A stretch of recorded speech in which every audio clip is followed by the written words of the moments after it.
Good evening, everybody. It's 6 o'clock, and I'd like to call this meeting to order. We'll start with an invocation led by Councilmember Adams, followed by the Pledge of Allegiance led by Councilmember Helsley. Please rise as you're able.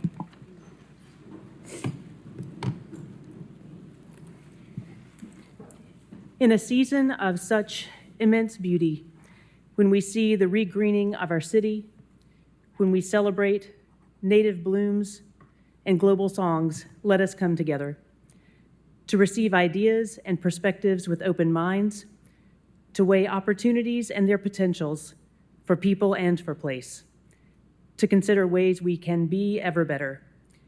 Let us bring our best selves and earnestness to be thoughtful, to be wise, and to be together in community. Please face the flag. I pledge allegiance to the flag of the United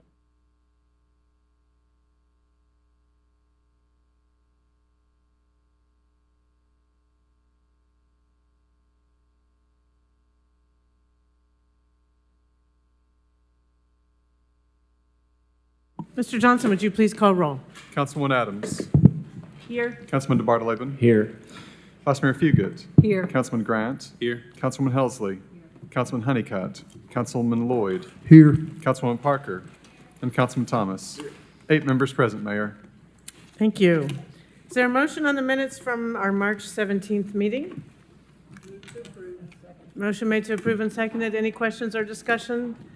Councilmember Grant, did you have a, no, okay. Seeing none, all those in favor, please say aye. Aye. Any opposed? Motion carries. Are there any items to be withdrawn from tonight's agenda? Are there any items to be postponed? Councilmember Adams? Yes, Mayor, I'd like to request to postpone item 10D until May 26th per applicant's request. Okay, is there a second to this motion to postpone? Okay. Motion's been made to postpone item 10D as in dog to May 26th? May 26th. It's been made and seconded. Any questions or discussion? Seeing none, all those in favor, please say aye. Any opposed? Motion carries. Okay. Any other items to be postponed? Are there any items to be added by motion? There are no memorials. Okay. The consent agenda. Are there any changes to the consent agenda? Vice Mayor Fugit. Thank you, Mayor. I would like to make a motion that we move 13Y to the consent agenda. It's another 202 fund, and it should have been on consent. Second. Okay. We need to vote? Okay. Unless there's no objection, we'll move item 13Y to the consent agenda. Any objections? Okay, seeing none, that will be moved accordingly to the consent agenda. Any other changes to the consent agenda, Ms. Parker? Yes, I'd like to remove 10I and 12T. Okay, 12, so can you say those again? 10I and 12T. 10I and 12T. 10I and 12T. Yeah. Well, these G, H, and I all have people signed up, so they automatically would be, or A member no? needs Okay. to request that. Okay. Okay. Also G So- and H, if there are speakers. There are speakers signed up for 10G, H, and I. Would That's you all what I like would- to remove that yes, from consent? please. All three? Okay. So 10G, H, and I, and then you had a T. 12T as in Thomas. Okay. All right, those are removed from the consent. Any other items, Ms. Parker or Vice Mayor? Yes, I make a motion, we approve the consent, the current consent As agenda. adjusted, as amended. Mhm, as amended. Okay. Any other, is there a second to that motion? Okay. Seeing no lights on, all those in favor of the consent agenda as amended, please say aye. Any opposed? Motion carries. Okay. Time for my mayor's report. I want to remind everybody that Earth Month starts tomorrow. April's Earth Month. We have a lot to celebrate here in Knoxville, including our Knox Breathe initiative. This is a good time to remind everyone to take a look at the webpage review the Regional Climate Action Plan. A lot of people did a lot of work to put this together, and it is a regional plan because the air we breathe doesn't stop at city boundaries. The water we drink doesn't stop at city, county, even state boundaries. So it's really important that we remember this plan exists. There are lots of action items that can be done at the city, county level, but also at business level, home, individual level, and so forth. So it's a great resource. I encourage everyone to take a look at it. Really, there's a new video that sort of provides an overview of what actions can be taken. And I want to thank our sustainability team and other partners across the region for putting this together. You can go to knoxbreathe.org to learn more. And today, we announced all the details about the State of the City luncheon. That's going to be also an environmental theme since we are going to be in Earth Month. And this year's address falls on Arbor Day. So you might have noticed the invitation that went out today has a tree graphic, and I'm excited to celebrate our State of the City, and everyone is invited, of course, council members, and please get the word out. We're really excited about it. It'll be Friday, April 24th at the Urban Wilderness Gateway Park. Guests can arrive starting at 10:45, and the program will start at 11:30. Lunch will be provided, and free shuttles will be offered to and from the City County Building and the Civic Coliseum beginning at 10:30. At that time, as you all probably know, I'll be unveiling my budget proposal and celebrating everyone who's been working hard to create and maintain a green and connected Knoxville. Tomorrow, another celebration of the outdoors begins as Dogwood Trails officially opens. The kickoff celebration is at 3725 Maloney Road. That's in the Lakemore Hills Dogwood Trail. And the event begins at 4:30, and the ceremony kicks off at 5. Thank you to everyone, all of our partners and the city employees who make Dogwood Trails and Festival possible. It's always a fun, beautiful time of year. A quick reminder about our rules of decorum. We are here to do the city's official business. Those who wish to speak, either to a specific agenda item or during public forum, need to sign up with Mr. Johnson, our city recorder, before 4 p.m. Do not use profanity, and when speaking to specific agenda items, you must stay on topic. Remarks must be germane to the question ahead of the assembly. That is, statements must have bearing on whether the pending motion should be adopted. Those who fail to adhere to these rules will be ruled out of order. For those who are listening, please note, if you disrupt a public meeting, you will be asked to leave or escorted out. Thank you in advance for respecting these rules. That concludes my mayor's report. Are there any reports of committee or council members serving on committees or boards? Councilmember Adams. Yes, I wanted to share that the Rules Committee had its first session. This group, as chaired by former council member Lauren Ryder, and Councilman Grant also serves on the committee along with Councilwoman Helsley and former Councilman Smith. And we began our work. We went through mostly basic updates, but are not prepared for a full report or to bring things forward, but have begun. Okay, thank you. Any other committee reports? How about general council member announcements? Councilmember Grant. Well, no, I just want to take the privilege to wish you a happy birthday. So you celebrated a happy birthday yesterday. So Thank you. Thanks so much.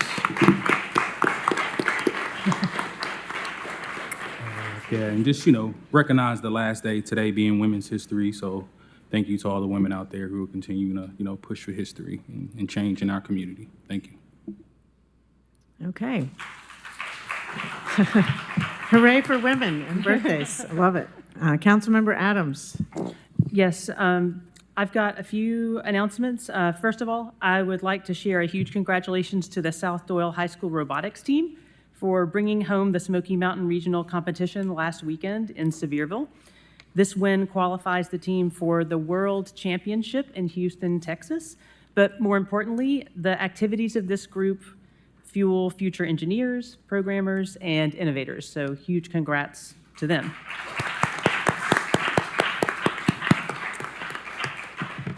Another youth program, the Sky Youth Aviation Program, is inviting everyone to Island Home Airport, or DKX for those who speak aviation. Saturday, April 4th, for a fly-in/drive-in breakfast.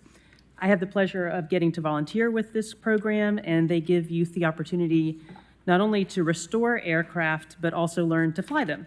Evidently, they can make a mean breakfast, too.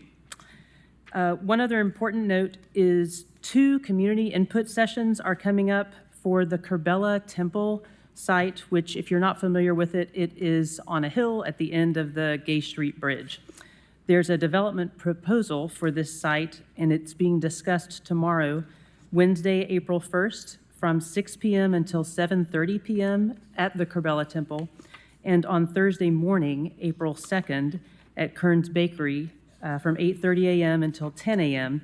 Both of these sessions are open to the public and will provide time with the development group, CR Endeavors, to ask questions and learn more about the proposal. So I encourage everyone to come out. Okay, thank you. Any other announcements? Seeing none, we'll move on to the next item. Mr. Johnson. 9B is a resolution confirming the reappointment of Stephanie Taylor to the Civil Service Merit Board. Second. Motion made and seconded. Any questions or discussion? Seeing none, all those in favor, please say aye. Any opposed? Motion carries. 10G is an ordinance approving the request of Heyo Architecture for an amendment to the East City Sector Plan from traditional neighborhood residential to medium-density residential office for property located at 0 Bill Williams Avenue and a portion of property located at 2802 North Broadway, leaving the existing MUSD designation unchanged. 4th District. Okay, Councilmember DeBartolome, Lehman, I see your light. There's also several people who signed up to speak. Yes. Did you want to speak before I call on the? I would like to, I think. Okay. At the applicant's request, I would like to make a motion to postpone, but hear from these speakers. So, Okay, so are you making the motion right now, or did you want to hear the speakers? I want to hear the speakers, yes. I Okay. want to give them a chance to speak. I'll yeah. second that motion, but I also am curious if you want to include the other 2 agenda items in the postponement. I guess I'm Why not don't we making hear the this- motion yet, yeah. I want to hear them speak, so I guess we can wait. Okay. Okay. All right, we'll go with the speakers who signed up. There's 3 in favor and 3 in opposition to item 10G. First is Jack Coker. Mr. Coker, if you could come to the podium, please state your name and address for the record, and you'll have up to 3 minutes to address council. And please turn the microphone on. There's a little button, and you'll see it turn. Yeah, you got it. It's on. My light is on. Okay. City Council, my name is Jack Coker, and I live at 2407 Coker Avenue, and I have the honor of serving as the president of the Belmor's Neighbors. Our neighborhood sits just 620 feet from this proposed project along Broadway and Bill Williams. My wife and I moved into Belmor's in 2023. We were fortunate to find a 1942 FHA home built over 80 years ago as a starter home, and still serving that same purpose today for our growing family. We welcomed our first child in August. She is a 10th generation Coker in Knoxville. We love this city, and we try to give back to our neighborhood and community in any way we can. But I'll say this plainly, if we were searching for a home in today's market, we likely would not find one. For the first time in 236 years, my family would be forced to leave Knoxville, and that is not unique to us. As you know, we are in the midst of a housing crisis, driven by underbuilding, not from a lack in effort, but because time and time again, housing proposals are reduced or denied during the regulatory process. The project before you today would add much-needed housing just 155 feet from Broadway, one of our most prominent corridors. This is exactly where density makes sense. The site has access to transit, a city park, a library, sidewalks, a greenway, and is within walking distance of shops and services. I strongly believe this is precisely the kind of location where RN6 is appropriate. I understand that a compromise to RN5 has been suggested, which would eliminate 16 units. But I ask you not to think of those units in the abstract. Those are homes for people like my family, people who want to live, work, and contribute to Knoxville. If those individuals were standing in front of you today, would you tell them there is no room? My ask is simple.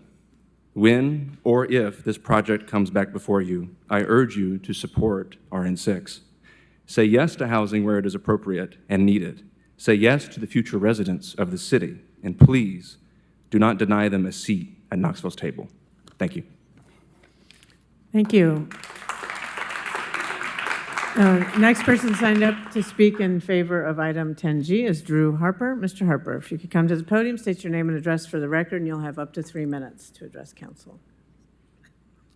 Hey, I am Drew Harper. I live at 1205 Kenyon Street in Knoxville. I am Vice President of Yes Knoxville and a proximate neighbor to this location. I am District 2 Democrats co-rep, which we meet at the Union Hall on Bill Williams Avenue. So I'm driving by this giant empty lot all the time. I support the proposed rezoning to allow for more housing because we need more housing. There are lots of reasons to support housing that you've heard me talk about before. Density is better for climate, better for walkability, better for physical health, better for mental health, and it can sound like a laundry list of reasons that to support housing and urbanism and walkability and density, and it's like for me it's kind of hard to land on just one. But I think what I'd like to ask you tonight, when you're considering this amendment and the sector plan amendment and the one-year plan amendment, is to think of what problems we're solving. Because when we're the third biggest city in Tennessee and we're just small people in this auditorium and we can't solve the climate crisis, right? And we can't solve the housing crisis on our own. We can make small steps towards solving those things. And I think that making small progress is important. So when you're considering these things, I encourage you to ask yourself, what problems am I solving? And the inverse, if we deny housing, what problems are we solving? I think this is a good idea. It's a great project. It's a lot that is empty as long as I can remember it being. It's near transit. It is. I bike by there.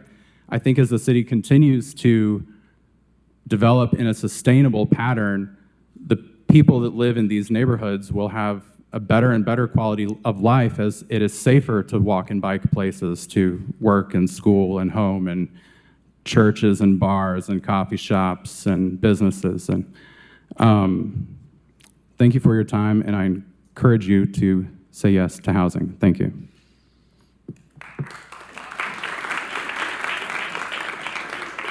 Thank you. Next person signed up to speak in favor of item 10G is Ellen Zaviska.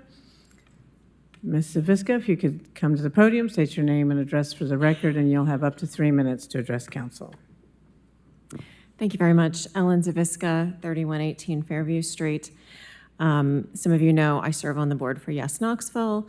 I'm not here representing Yes Knoxville tonight. I also live in the Edgewood Park neighborhood and serve on the board of the Edgewood Park Neighborhood Association. I want to make clear I'm not representing the Edgewood Park Neighborhood Association. The EPNA has chosen to be neutral on this because we have neighbors who have different feelings toward this development. So the board of the Edgewood Park Neighborhood Association itself has not taken a position.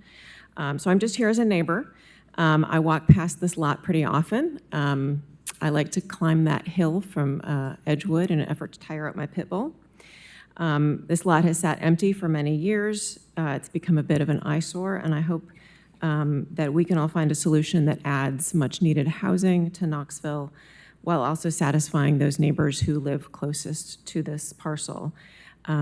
So if that means a compromise of RN5 rather than RN6, I accept that. But please, I hope you'll keep in mind that greater density means greater affordability. And of course, that's something that is in very short supply in Knoxville today. So thank you very much. Thank you. Now we'll move to the three speakers who signed up to speak in opposition to item 10G. We'll start with Rebecca Tucker. Ms. Tucker, If you could come to the podium and please state your name and address for the record, and you will have up to 3 minutes to address council. Hi, my name's Rebecca Tucker. I live at 1415 Branson Avenue, and thank y'all for letting me speak today. I'm opposed to these apartments because those apartments are right behind my house. And when I bought this house, it was zoned R5, and I feel it should stay R5 because I think the city should honor that, because that's what it was when I bought the house. I've been told things like it's an empty lot for a long time. I moved here from Georgia 8 years ago, and the reason why I moved here was because the place where I lived at right outside of Atlanta, it just grew and grew and grew. And I love Knoxville because it's a small town, and it's just a great place to live. You people are very, everyone's been very nice. But if we build these apartments, I've seen what it's done because I remember what it did to my neighborhood when they built up these apartments like this behind people's houses. It caused a lot of traffic, a lot of noise. Plus, if you think about it, people will be able to see directly into my backyard, into my house, and that's not very welcoming. And also, I think about this young couple that just bought their house a year ago. They paid a lot of money for their house, just like, I paid for my house. And if it hadn't been for my VA loan, I probably wouldn't have been able to afford the house. So I think about this young couple starting out. Here they're going to have these big apartments behind our houses, and they can look down into them. So I guess my challenge to y'all today would be, if that was your mother or your grandmother or one of your family members, would you want those big, tall apartments looking down into your family member's backyard or into their house? Because I plan to hope to have grandkids someday, and I would love for my grandkids to be able to enjoy my backyard without people, looking into it, headlights coming back into it, the noise. And I just think for the neighborhood, it's not a good thing. I think maybe you could build a couple of duplexes or some nice houses, and I just think that would be more conducive and better for the neighborhood. And thank y'all so much for listening to me tonight. Thank you. Next person signed up is our former colleague, Lauren Ryder. Welcome back. Is Lauren Ryder present? There she is. I don't even really need to tell you what to do, but for the sake of routine, please state your name and address for the record, and you'll have up to 3 minutes to address council. I thought I was third, Mr. Johnson. Well, yeah. Okay, real quick before I get started, stop my clock. Mr. Johnson, back me up, please. We're all signed up to speak on all 3 agenda items because Mr. Johnson suggested that we do that. I don't know that I need to speak 3 times, but, okay. You can decide that on a case-by-case All right, well, basis. since I'm going to run out of time probably because I'm long-winded, y'all might know that. Lauren Ryder, 229 East Scott Avenue. Real quickly, you guys have already heard this has been an empty lot for a very long time. I'm very familiar with that, going all the way back to 2012. And in fact, I got so many calls over the years, even before I was on council, I thought it was really strange that this was on consent last time and that nobody spoke at the Planning Commission. Ms. Casey was in my phone because she'd been reaching out to me over the years about things. Many of her neighbors that used to reach out to me actually moved away because some of the problems that they experienced there. They gave up on their neighborhood. So I'm actually not per se opposed to the sector plan or the one-year plan change. What I want to clarify here is that right now this property is zoned a split zone of CG2 and office. CG2 allows 70-foot height, and office allows, I believe, if I'm correct, Ms. Brooks, 45 feet. Okay. The office part would allow 6 units, and the CG part actually doesn't have a density cap. So right now, if you do nothing, if you pass not the sector plan, not the one-year plan, a bunch of apartments can still be built there. So I'm not here to argue against housing. I'm for housing. I am here to argue for the staff recommendation of RN5. This came to Planning Commission in October, and it failed with CG. Former Commissioner Adams was on Planning Commission there, and it didn't pass. The applicant came to me and asked what to do, wanted to appeal it to council. I spared some of us from that because I said, I'm sorry, I'm not going to support that. I went and had a meeting with Ms. Brooks, and I got that advice after talking with her. The recommendation back in 2019 was RN4. The owner of the property at that time, which is different from now, wanted to keep that RN4 zoning. The staff recommendation last fall, the staff recommendation this time was RN5. The planning commissioners, specifically, the planning commission is very clear in their packet that the recommended zoning is RN5. I want to point out that everything in the center of Sequoia Hills, all those condos, all those apartments, those are RN5. Anyway, I want to say that the planning commissioners were told that RN6 is a down zone for this property. As I've just explained to you, 45 feet, 65 feet are two different things. It is not a down zone for the office part to change it from office to RN6. So I'm asking you for RN5, but I might get to speak again. Thank you. The third and final person to speak in opposition to item 10G is Hayden Chappell. Hayden. If you could come to the podium, please state your name and address for the record, and you'll have up to 3 minutes to address council. Good evening. My name's Hayden Chappell. Me and my wife live at 1423 Branson Avenue, which is the property directly behind 2802 North Broadway. I guess I'd just like to start by saying that we completely support development in the community, and we understand the need for housing and growth in the neighborhood. What we're asking for is that growth stays reasonable and within the context of the neighborhood that already exists. The requested RN6 zoning would allow a building height of 65 feet tall, 49 dwelling unit capacity. Our shared lot line is only 18 feet from our back door to that lot line, according to KGIS.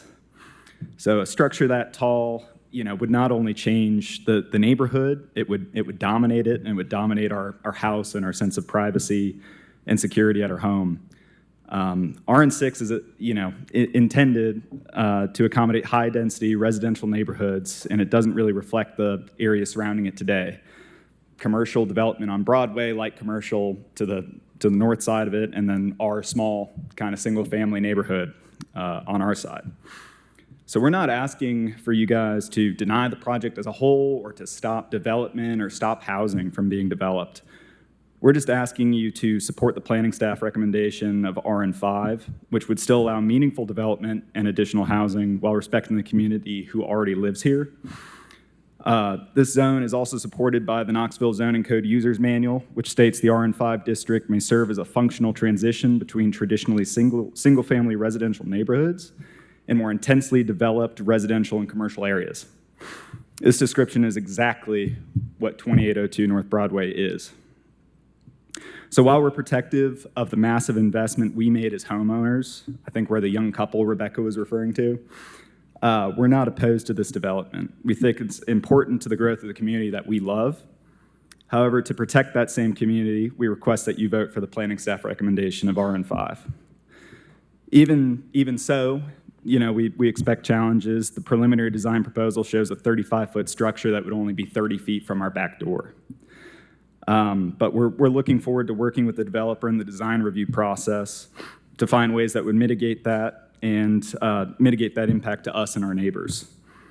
We believe there's a compromise to be found between new development and protecting the character of a neighborhood that it would be a part of. Because density is not a building, it's a relationship between the buildings, streets, and people. Thank you. Thank you. Council, that concludes the folks who have signed up to speak to item 10G. As Ms. Ryder alluded, both she and Mr. Chappell signed up to speak in opposition to item 10H and I. They're all related. Mr. DeBartoleben? I would like to make my motion now at the applicant's request to postpone, and I'm glad that we got to hear these voices. Okay.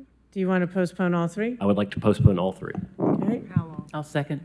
For what, until what date? 2 weeks. Okay, the motion's been made to postpone items 10G, 10H, and 10I for 2 weeks, and there was a second. Any questions or discussion? Seeing none, all those in favor, please say aye. Any opposed? Motion to postpone carries. Item 10G, H, and I we'll talk about in 2 weeks. Next item. 12J is a resolution authorizing the mayor to execute an agreement with APAC Atlantic Incorporated in an amount not to exceed $404,155 for the 2026 citywide facilities paving project. Okay, motion made to approve, seconded. Mr. Grant. Yeah, I just wanted to make a few comments for the record. Just understanding that we do have a workshop coming up in May, and I just want to be mindful, just about our current procurement process and what it's been thus far. When I look at APAC Atlantic and what I've been able to find out about them is that they're based out of North Carolina with the Knoxville office. And so I just want to get on the record to be mindful, let's just take that in consideration next month when we do go into our workshop. I would like to see more opportunities for local businesses and local contractors to have more opportunities in our procurement process. Okay, Vice Mayor Fugit. Thank you. I just want to clarify, our workshop is about grants. This is about procurement for city contracts. I haven't asked them to be a part of that, but we'll see if we can get somebody to speak to the difference in how those happen. Yeah, and of course, any businesses are allowed to make bids on our purchasing, it's a RFP, and we can, update council members as needed individually or as a group on our procurement rules. They're very detailed and important, and we follow them. And local entities are always welcome to apply, to bid. Thank you. Any other questions or comments on this item? Seeing none, all those in favor, please say aye. Any opposed? Motion carries.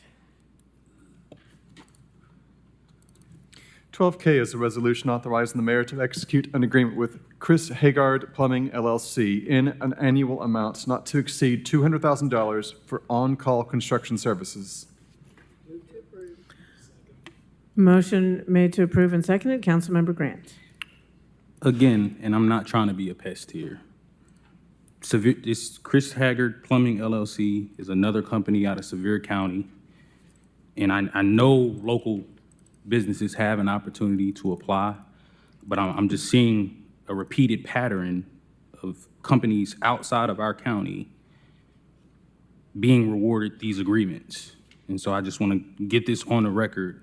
And the workshop I was referring to was the Corridor Redevelopment and Public Financial Tools Workshop that I believe is scheduled for May 21st.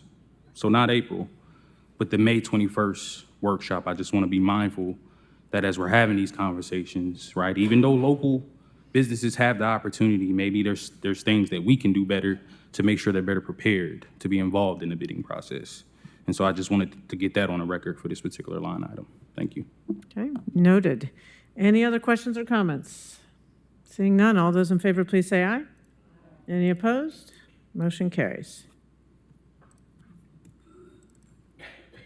12L is a resolution authorizing the mayor to execute an agreement with Stewksbury Construction Incorporated in an annual amount not to exceed $200,000 for on-call construction services. Motion made to approve and seconded. Any questions or discussion, Mr. Grant? Yes, I would just like to state for the record that when I was looking up Stewksbury Construction Incorporated, if you Google it right now, it says that it's permanently closed, which I was troubled by. Also, I look at the State of Secretary documentations. It said it was dissolved in 2019 and brought back in 2022. And I haven't been able to find any business or any history between now and then. So I just want to get that on the record as well. If you Google Stewksbury Construction, it says it's closed. So I just want to be mindful of that as we're, again, looking into our procurement process and seeing where we can make changes. Mr. Clabo, I assume that we wouldn't be doing business with an entity that's closed. I don't know if you have further information to assure us that this is a duly endorsed business that answered the bid and fulfilled all the requirements and was the winning bidder. And that's correct. They've got a current business license. So they would submit that with their bid information, which is on file with purchasing. Okay. Okay, thank you. I mean, I don't know what Google might, it might be more than one company with the same name, or who knows, but, we trust the processes, and there's a, very thorough vetting, and it goes beyond what just might appear on the website, various web pages. Correct, and I want to be clear that this is not me saying that people aren't doing their job or if there's some ill intent here. It's just as these things come across our desks, I only have limited access. I only can Google, I can only do, look up things based on the research and the resources that I have. And when I looked it up, it says closed. And I wasn't able to make any contact with anybody from Stewksbury Construction myself. Okay, thank you. Any further questions or discussion? Just as a general note, if you had questions about the engineering contract, I'm sure Mr. Claybo can make himself available beyond what the regular information provides in the backup materials. Also, just as a general note, state law prohibits the city from giving preferential treatment to local businesses. We do try to get the word out, and we have special efforts to include small businesses and minority-owned businesses, veteran-owned businesses, but the bids are the bids, and we follow the state law on that. Anything to add, Mr. Evans? No, ma'am, the last thing you said is true, and I know that Stewksbury is indeed a valid company, and if I'm not mistaken, Chris Haggard Plumbing is a local business. Okay, thank you. Any further questions or discussion? Seeing none, all those in favor, please say aye. Aye. Any opposed? Motion carries. 12M is a resolution authorizing the mayor to execute an agreement with Southeastern Construction Concepts Corporation in an annual amount not to exceed $200,000 for on-call construction services. Motion made to approve and seconded. Any questions or comments or discussion? Seeing none, all those in favor, please say aye. Aye. Any opposed? Motion carries. 12N is a resolution setting the in lieu of tax payments for the electric, gas, and fiber systems of the Knoxville Utilities Board for the fiscal year beginning July 1, 2025, and providing for allocation and distribution of such payments to the affected taxing jurisdictions. Move to approve. Motion made to approve. Is there a second? Okay. Second? Okay, so there has been seconded. Any questions or discussion? Seeing none, all those in favor, please say aye. Aye. Any opposed? Motion carries. 12O is a resolution authorizing the mayor to execute an agreement with Tartan Oil LLC to provide multiple types of bulk fuel for an initial term of 1 year with the option to extend the agreement for up to 2 additional one-year terms at an estimated cost per term of $4,152,459.32. Move to approve. Motion made to approve and seconded, and Mr. Nicholas Bradshaw, Director of Fleet Services, is available if council has questions. Any questions or discussion? Seeing none, all those in favor, please say aye. Aye. Any opposed? Motion carries. 12P is a resolution authorizing the mayor to amend the contract with Spatco Energy Solutions for the Public Safety Fuel Island Project, increasing the original contract amount by $510,000 by $61,773.50 for a new total contract amount not to exceed $571,773.50. Motion made to approve and seconded. Council members, I just want to say both the last item and this item allow us to buy fuel in bulk, which and then have more places to store it. And as you know, the cost of fuel has been increasing recently. And Mr. Bradshaw mentioned to me that for every penny that the price of fuel goes up, that's an extra $7,500 per day for the city of Knoxville to run its police, fire, public facility, public service, and other fleet vehicles. So I'm really grateful that we can buy in bulk and try to get ahead and stay ahead of these fluctuating fuel prices. Any further questions or discussion? Seeing none, all those in favor, please say aye. Any opposed? Motion carries. 12Q is a resolution authorizing the mayor to execute a piggyback agreement with Alfred Benisech and Company to provide consulting services to study the Knoxville area transit system in order to maximize ridership and support access to parks, affordable housing, and employment in an amount not to exceed $74,332. Motion made to Second. approve and seconded. We have three people signed up to speak in favor of this item. First is Mary Alice Richardson. If you could come to the podium, please state your name and address for the record, and you'll have up to 3 minutes to address council. Thank you. My name is Mary Ellis Richardson, and I live at 7023 Sheffield Drive, Knoxville, Tennessee, 37909. And I'm a member of Church Street United Methodist Church, and I'm here representing Justice Knox. And since December, Justice Knox leaders have been meeting consistently with a team of city and CAT staff, as well as Councilwoman Debbie Helsley and a representative from Knoxville's Transportation Planning Organization. We appreciate Mayor Kincannon for appointing a strong team and for the leadership of Grant Rosenberg, who has ensured our work has been collaborative and productive. Together, we've developed a thoughtful scope of work and a clear timeline for a micro-transit design study, one that will identify the areas in our city where expanded access to transportation is most urgently needed.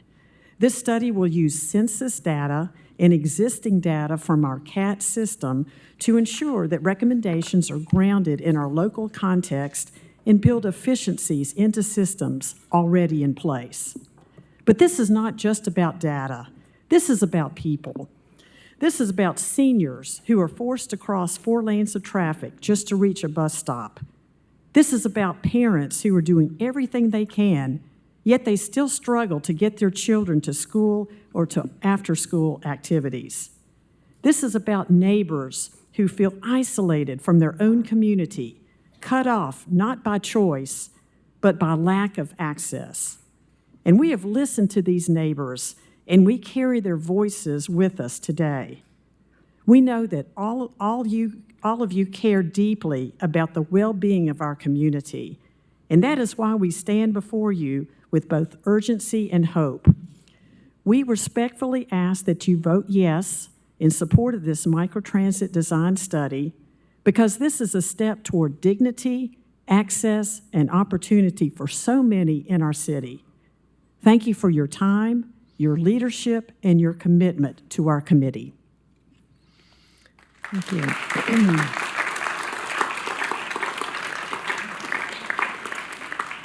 Next person signed up to speak in favor of this item is Margaret Bickley.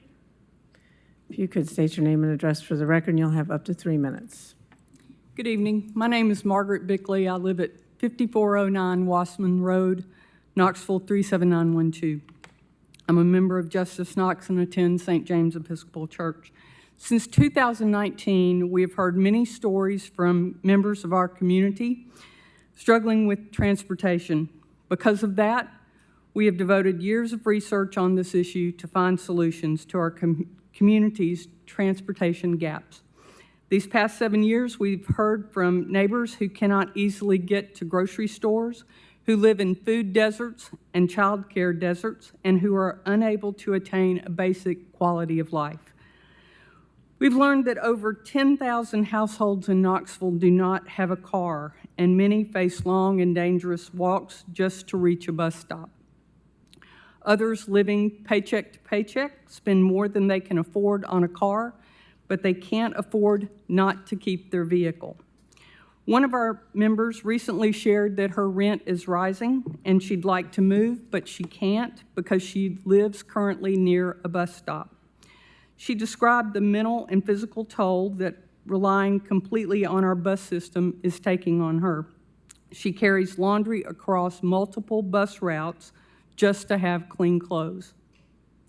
What takes many of us just a few minutes takes her and many of our neighbors hours. This situation doesn't impact people just physically, it isolates them. It cuts them off from opportunity, from community, and from participating fully in the life of our city.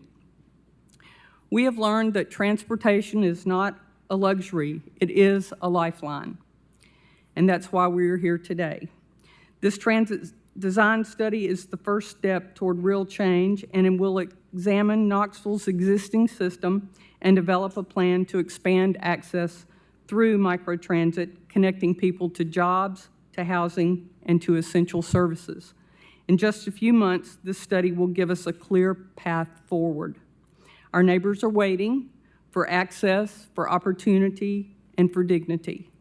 So we respectfully ask that you vote yes to approve this transit design study. Thank you very much for your time.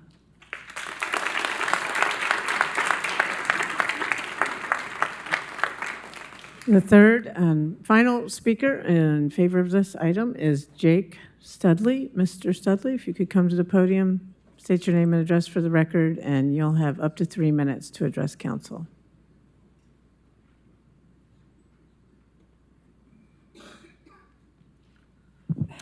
Hello, my name is Jake Studley. I live at 1817 Andy Hole Avenue, and I'm a first-year student living on campus at UTK. One of the amenities provided by UTK to its students and faculty is the T-bus system, of which I'm sure you're already aware. When paired with the transportation provided by Knoxville Area Transit, I find that I can commute to nearly anywhere I can go within the city limits of Knoxville. Unfortunately, not everyone enjoys the same convenience I do in that regard.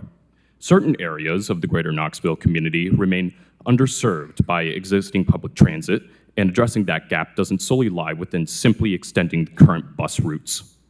At a certain point, requiring buses to service every street from downtown Knoxville to Farragut and Maryville is simply inefficient for both the riders and those who provide the transportation. Some may raise the point that in recent years, publicly traded rideshare companies such as Lyft and Uber have moved to close this gap. The issue with this, however, is that these services are not in compliance with the ADA and thus are not distributed equitably. To further illustrate this point, in September 2025, the Justice Department filed a lawsuit against Uber for refusing rides to passengers accompanied by service dogs or for those who use wheelchairs. The reason I support Resolution Q is because it is a means by which we can achieve an end to make Knoxville accessible to all citizens and to close this gap equitably. Thank you.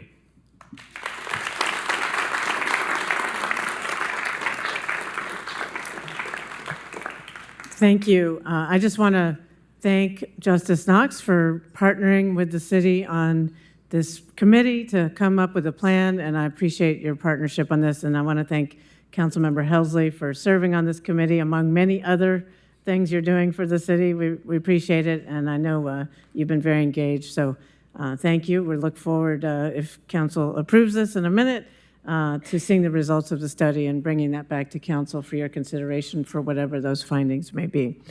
Any further questions or discussion? Councilmember Parker.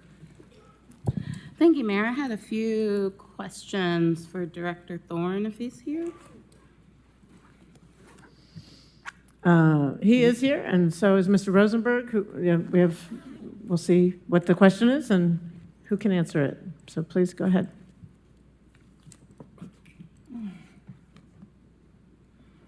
And I appreciate your response to the questions I sent earlier. I thought it would be good to have this conversation publicly because I wanted to share some of my concerns and hopefully get those concerns addressed. Some of my questions, which you addressed, is why we need this study. And I think that's a good place to start, if you would share a response to that. Sure. Isaac Thorne, Director of Knoxville Area Transit. So as I explained in my email today, and in response to your question is, why are we doing this? Why do we need this? We've done the CAT Reimagine study that really focused on fixed route transit. It's a 2-year process where we got a lot of public feedback, rider feedback. The resounding response was, we want more frequent service. 70% of the people that responded was, we want more frequent service. What we have not examined yet is our lift service and the gaps that we have within service throughout the Knoxville region. There are gaps, and what we're trying to do is look at those gaps and see how we can feed into the fixed route system, how can we serve them best. We know there's a lot of low-income areas that don't have access to transit. They're transit deserts. So that's what we're doing. That's why we're looking at this study. We're hoping that we know that when we get the study back, there'll be recommendations for this. And as discussions have taken place, has there been any consideration of using the passenger vans to supplement? And what were those discussions? Yeah, so what we're looking at this study is we're providing ADA paratransit service through Lyft. That is required by us, by law, by FTA requirements. What we're trying to do is commingle that with looking at how do we more efficiently provide Lyft service to be able to provide some of this microtransit service in certain areas. So that's what we're looking at, is commingling those two services together. And the passenger vans serve what purpose in that? It's the same Lyft vans, or same vans we're using right now for Lyft, we're also going to use for microtransit. Okay. And my concern is when I reach out to CAT drivers, they express their concerns and worries about what might be to come. One of those is that Lyft is a door-to-door service. So we will still have a Lyft door-to-door service. And they're worried about changes that have already been made to riders who are medically approved for Lyft and further reductions in that population having access to Lyft. Yeah, so again, we are required by law. If you qualify for Lyft, we have to provide you transit service if you live within the city of Knoxville limits and you qualify for the service. So that doesn't go away. That is our top priority. Oh, it was my understanding that dialysis patients were previously a large user of the service. No, actually 90% of our dialysis patients were already being transferred and having served by CAC. So we shifted the other 10% over to them as well. Some of those people qualify for TennCare, and so their trips are actually free. And then the other concern from the drivers are the impact on their ability to keep their routes that they've had for years and relationships that they developed, and any concerns about a move towards the non-unionized positions versus those who are unionized. Yeah, these positions would be in the contract. It's already in the contract. Under the last contract we negotiated, microtransit, Lyft services are all combined. So, okay. Yep. Well, that answers my questions. Okay. Thank you so much. No problem. Thank you. Any other questions or comments on this study? Seeing none, all those in favor, please say aye. Any opposed? Motion carries. Okay, thank you.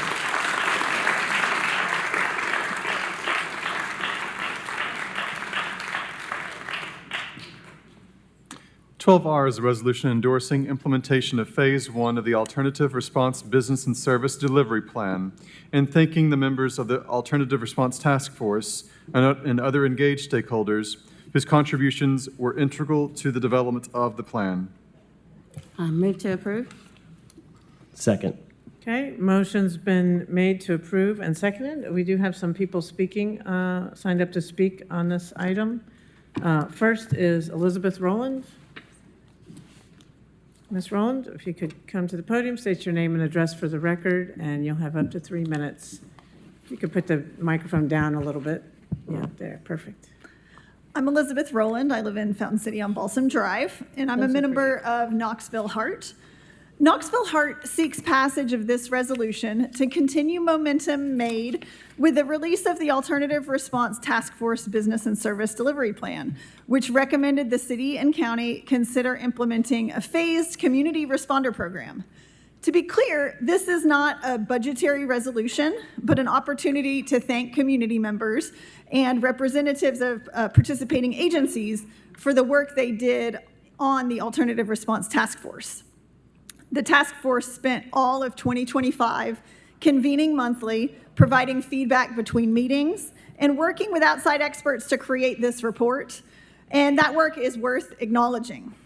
Passage of this resolution will keep the conversation about community responder program moving forward, which is worthwhile since City Council has passed previous resolutions acknowledging community responder programs as a worthwhile addition to the continuum of care that is being provided in many cities. Also, the city put $50,000 into the task force. So acknowledging that the task force completed its charge is offering transparency to taxpayers about the results of a city financial outlay. In my remarks, I want to address the concern for safety of community responders that some of you have expressed. We agree it is important to ensure the safety of not only those seeking help during crisis, but also the responders who would be stepping up to offer their support. While there is some intuitive logic to this concern, we have found that it's not actually borne out in the data. The task force report states that 89 programs across the country have implemented similar models and respond to almost 250,000 calls yearly, and no one has been killed or seriously injured. 0. That's a remarkable record. Unarmed debt collectors, child protection services, and other professionals enter homes every day without knowing what circumstances are going on inside the home, yet they manage to maintain their own safety through de-escalation and other methods with less training than community responders would receive. The task force report clearly lays out procedures for ensuring that calls are vetted to ensure safety of responders. First, calls are screened for disqualifiers such as weapons or a history of violence at the address. Second, responders dial the caller while on the way to gather more details. Third, they conduct more screening on arrival and approach cautiously. Fourth, if a situation begins to escalate, they safely distance themselves and summon backup. It is clear some call types are obviously safe for community responders. For example, an elderly lady slumped over on the side of the road appearing in need. Ms. Rowland, I'm sorry, your time is up. Okay, thank you. Thank you. We ask for you to support this resolution. Thank you. Next person signed up to speak in favor of item 12R is Ally Cohn. Are you present? There she is.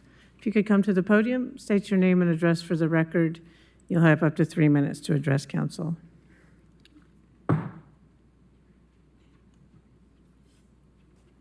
about that.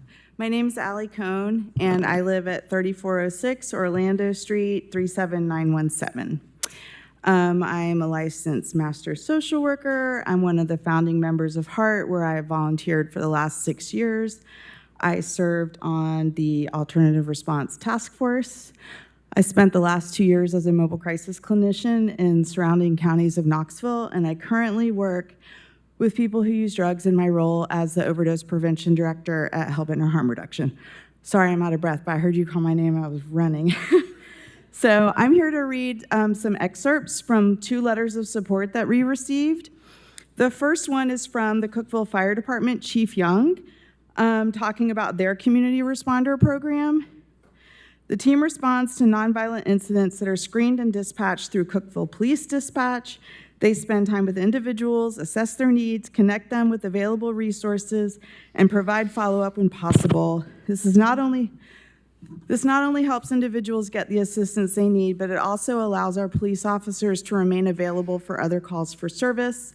A preliminary report conducted by Tennessee Tech University evaluated the program and indicated that even in a city the size of Cookeville, this model can result in taxpayer savings, particularly by reducing unnecessary emergency room visits and jail incarcerations, while also helping break the cycle and reduce repeat calls for service.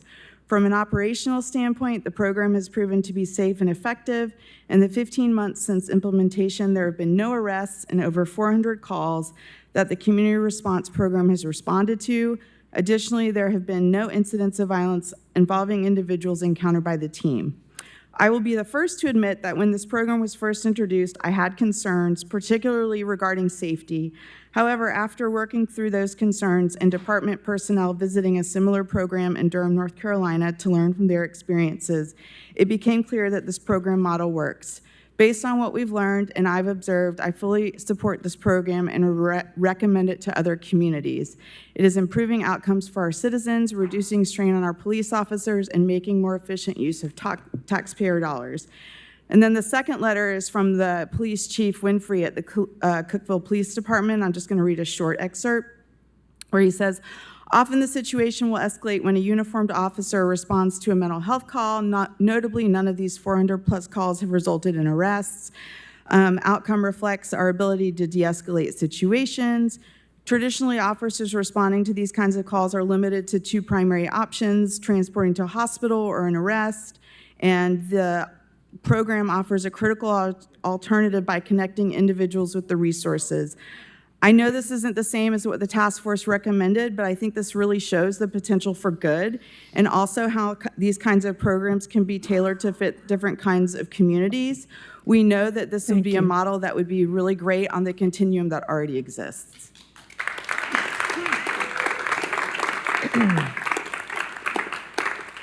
Thank you. Next person signed up to speak on this item is Hope Dunn. Ms. Dunn, if you could come to the podium, state your name and address for the record, and you'll have up to 3 minutes to address council. Thank you. Hope Arlen Dunn, 6914 Wright Road. I would like to share a letter from NAMI, the National Alliance on Mental Illness. NAMI supports mental health advocacy on a national and state level. NAMI Knoxville provides peer-led support programs and education for families, caregivers, as well as adults in recovery. Dear members of the City Council, we, the leadership of NAMI and NAMI Knoxville, strongly support the establishment of an unarmed alternative response program in Knoxville, Knox County, as proposed by Knoxville Heart. As conveners of the Cookeville Community Response Program, we have witnessed how unarmed response teams effectively de-escalate crisis and connect individuals with necessary resources.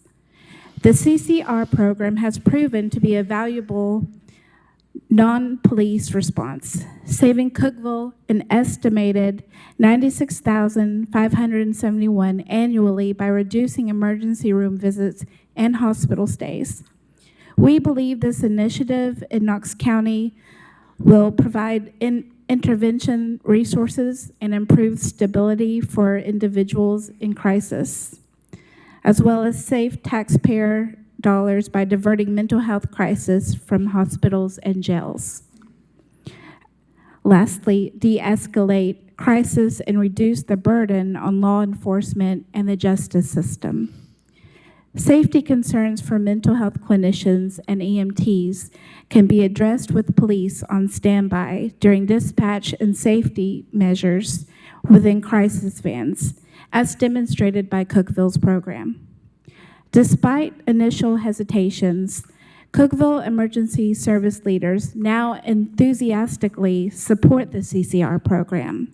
With strong collaboration and leadership, this initiative can protect both community members and unarmed personnel.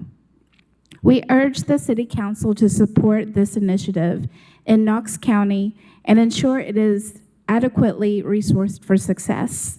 Thank you for your time and dedication to Knoxville. Thank you. We have one person signed up to speak in opposition to item 12R, Rick Roach. Mr. Roach, are you present? If you could come to the podium, state your name and address for the record, and you'll have up to 3 minutes to address council.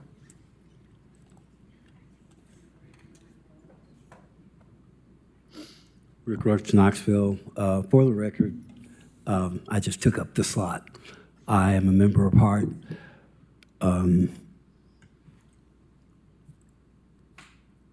This needs to be pushed along. We fooled around. City councils, you need to do this. You need to fill this gap. A few years ago, Chief Noel was participating in a symposium, and he was challenged to give his position on alternative response, and he said, "I'm for it."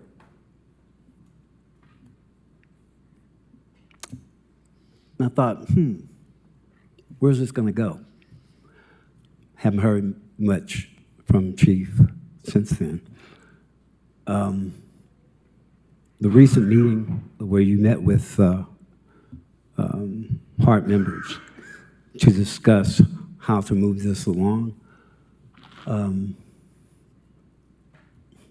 the one meeting I attended, where we met with David Brace, there were all these roadblocks as to why this can't be done. And we've had the special meetings, council, Tommy Smith called a meeting, fooled around. The task force, thank goodness for the task force, yet we didn't need a task force. Information was already there. All you had to do was start customizing it for Knoxville. That's all you had to do. But now we've delayed this process for a couple of years, getting this program implemented. It would be a thorough complement to co-responder. And, you know, as has been stated by the previous speakers, there's nothing wrong with this program, and it is sorely needed. And all you have to do is, I'm going to go back to my little Episcopalian training here. There's a word, a Greek word, metanoia, and basically it means change of heart, change of mind. So change your hearts, your mind will follow. Mayor. Vice Mayor?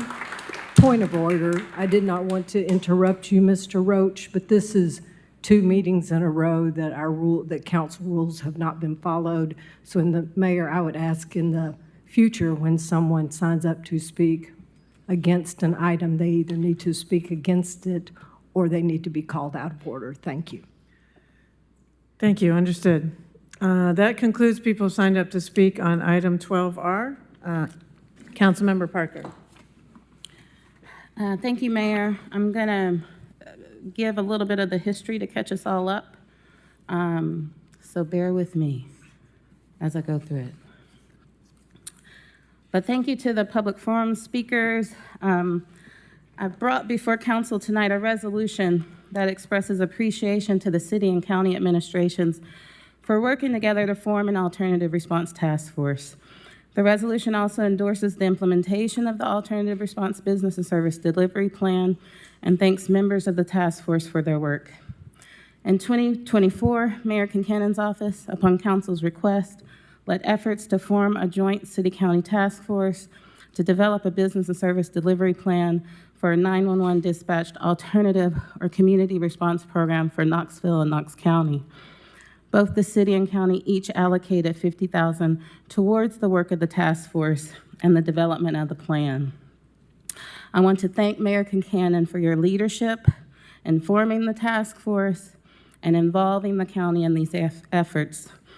The city is often called upon to champion the efforts that benefit the most vulnerable, and I appreciate your willingness to once again answer the community's call and council's call for alternative response or a community responder program to be explored further for Knoxville. Community responder programs, which pair 2 trained and unarmed professionals to respond to low-level nonviolent 911 calls, have grown in popularity across the nation, as we all have just heard, including in places like Cookeville, Tennessee. Their popularity has grown for many reasons, but I will highlight their track record. Out of the over 200,000 calls nationwide that community responder teams respond to each year, there have been no reported fatalities or incidents of serious injury to the responders. The programs are also popular, even with those who initially had concerns or doubts, because they provide a service that the community appreciates and that helps move folks from crisis to care while removing calls from police that allow police to focus on serious crimes in the community. Recently, thanks to Knoxville Heart, we were able to speak with Cookeville Chief of Police Scott Winfrey, Fire Chief Benton Young, and their Community Responder Program Manager Bill Davis about the successes they have experienced since implementing community response 18 months ago, a program they also weren't so sure about. And I'll try not to repeat a lot of what the public forum speakers shared, but I do think these are really important lessons that we're learning from Cookeville. Since starting the program, they have not arrested anyone on any of the calls that community response has responded to. And it has significantly reduced the number of calls that police must respond to that involve that revolving door of folks in crisis. Chief Winfrey said specifically in an interview, in the past, we might deal with someone, and then 2 or 3 days later, we deal with them again and deal with them again. What I've seen, said Winfrey, is a reduction of the number of times we have to continually see the same person, and I believe it's helped significantly on our end. In a conversation with Cookeville Police and Fire, they also shared that they initially had police officers waiting around the corner when community response was sent on a call, but they soon learned that was not necessary. And they don't even limit their community response to just 2 call types. Their 911 staff received training to be able to determine whether a call was appropriate for community response or not. Fire Chief Young expressed to me and has also shared in interviews, quote, I saw the people that they've helped. These people are now living a normal life and contributing to the community today in a way that they wouldn't have been able to do if the program hadn't been there. I was totally dead against it. After we tried it, I'm a 100% believer. And as one of the public forum speakers shared, the police chief also shared with us that they saw the importance of implementing community response because they acknowledged how just their police uniform alone could escalate a situation unnecessarily, even though all of their officers are CIT, crisis intervention trained. I want to take this time to thank Chief Winfrey, Chief Young, and Program Manager Bill Davis for taking the time to speak with me and members of Knoxville Heart and for sharing your reflections with members of council tonight as well. The Alternative Response Business and Service Delivery Plan developed for Knoxville and Knox County recommends piloting a community responder program in the city before potentially expanding into the county, and has proposed a phased implementation plan designed to build trust in the community, ensure the 2 call types selected for community response are appropriate, and ensure there is no overlap with the calls handled by the co-response team. We have seen success with non-police responses in Knoxville through programs like the Downtown Ambassador Program implemented under Mayor Kincannon that serves downtown businesses and residents who have shown a preference at times for calling the ambassadors over the police, and the street outreach workers that the city has helped fund over the years that connect the unhoused with services. However, there is still a need to move nonviolent calls from the workload of police, especially those repeat calls that do not require a police response, but a mental health crisis response, void of any coercive approaches. It is evident from the report that these calls not only consume time that police could dedicate elsewhere, but they also wear on our officers mentally. I believe we would benefit as a city from adopting a community responder program in more ways than one, including the benefits it would bring to the well-being of our officers and the rights of the individuals we serve. Our budget this year is expected to be tight. Therefore, this resolution does not make a request that a certain amount of funding is allocated in this year's budget in order to move this work forward. To continue engaging in discussions requires some city and county resources, however. My request to both the city and the county is to continue the important work that they have started and already invested $100,000 into, to whatever degree is possible in the upcoming year. The next steps are flexible. What I'm asking of my colleagues on council tonight, now that the work of the task force has concluded, is that we acknowledge the work of the task force and weigh in on the resulting alternative response business and service delivery plan that council requested. Understanding that many of you were not here when that request was made. However, I do believe that the public, and especially advocates like Heart members, who have been working for 6 years to educate our city on alternative response and build buy-in among stakeholders, deserve to hear council's response to the resulting plan. It is my opinion that the phased approach outlined in the plan provides Knoxville the flexibility to adopt a program that fits our needs as a city, as funding and partners are identified. Therefore, I recommend council adopt tonight's resolution, expressing support of both the work of the task force as well as the recommendations of the resulting plan. If more time is needed to read the plan and speak with your constituents, I would be happy to make a substitute motion to postpone this item to give council members more time. I will now turn it over for other council members to weigh in. Okay, thank you. Councilmember DeBartolome. Yeah, I'll weigh in here. I have a great deal of respect for the mayor and her office's commitment to serving our own house through permanent supportive housing, and for the mayor's office effort along with Chief Noel to the co-responder teams. I think it's excellent work. And I agree that we have choices to make fiscally, and so these can be hard at points. And we're doing this without the county right now. It'd be great to do this one day with the county. But there's several reasons that I support endorsing this plan. One is that we paid, again, $50,000 on our side, $50,000 from the county to have a study done, and it's what they recommended. Secondly, I would add that last year I was able to do a ride-along with a KPD officer, and it was a tremendous learning experience. And probably about 30% of what we encountered was with an unarmed, unhoused person, and it took up a lot of time. And the choices that person, the officer, had are limited because of what his role is, or her role is. And I think this would really free our officers to police. And this 2 weeks ago, Saturday, I was picking up trash with the IAMS pickup along First Creek on Broadway next to Fulton High School.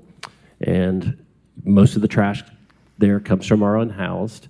I had conversations with several of those folks, picked up over 30 needles that day to take to the, into a safe box. And as I talked with the 3 or 4 unhoused that I spoke with, I realized that I think that if I was a police officer wearing a police uniform, we would be having a different conversation. But if I'm a trained professional there to talk with somebody, we're able to get closer to something that has substance. And, it also creates another opportunity. Our unhoused problem is so deep right now. And I support permanent supportive housing 100%. But we are far from the finish line, and we need people in the field who can serve our unhoused when they're in this spot, and really serve our neighbors. I mean, it's a huge complaint in my neighborhood, these issues. When I was running for office and was asked about my thought on Knoxville and police, I shared a story about I grew up in Miami, Florida, so I'd never seen the Andy Griffith Show until I went to college in the Southeast. And I watched the Andy Griffith Show with my roommates. And I realized that Andy Griffith did not carry a gun. And Barney was not allowed to put the bullet into his gun unless he asked Andy if he could do it. So Barney carried a gun, and he would ask Andy, hey, can I do this? Andy Griffith did have a rifle in his trunk. And there were times when folks came from Raleigh that he had to go open his trunk and be there with force. But the reason that Andy Griffith didn't have to is because he talked his neighbors down. He knew who they were first, and then he talked them down. And I think a responder, this type of alternative response, community response, gives an opportunity for a different type of conversation. The last thing I'm going to say is the other reason I support endorsing this is because, Charlie, what you asked us to do 2 weeks ago, because of the unhoused issues you're facing in your district, and really that we all are all facing in our district. And I think this is a step forward for Knoxville.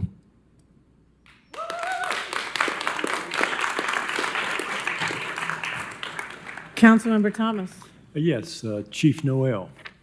What we have before us is a resolution to endorse the implementation of Phase 1 of this program. I've reviewed it. It has a lot of data in it. It looks like it would be helpful. But I wanted to hear from you whether or not you see red flags in this or any hesitancy or any viewpoints you might have as far as going forward with this. I met with the consultants and after reviewing their recommendations, and I brought a lot of concerns to them. None of those made it into the report. I didn't bring those notes with me today, but I had a lot of questions that I didn't really get a satisfactory answer to.